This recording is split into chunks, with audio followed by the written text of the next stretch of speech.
Hello everyone. आज मैं आपके सामने अपना मोबाइल Redmi Note 10 अनबॉक्स करने वाली है। इसे मैंने अमेज़न से ऑर्डर किया था। 10 से 12 दिन में ये डिलीवर हो गया है और चलिए खोल के देखते हैं।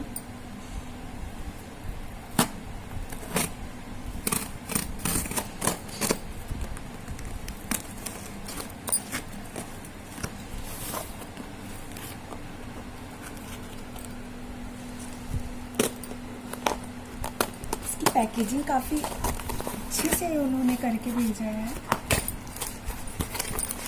अब ये खुलने जा रहा है। ये इसका बिल है और ये हमारा मोबाइल Note 10 Redmi Note 10।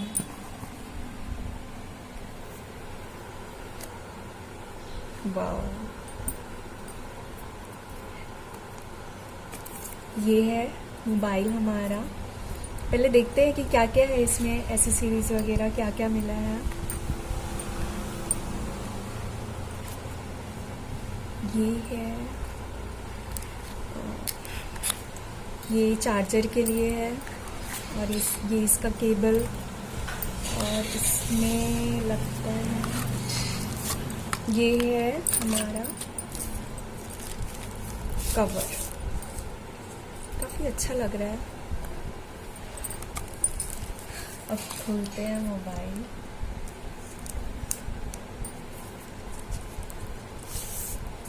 वाह, कलर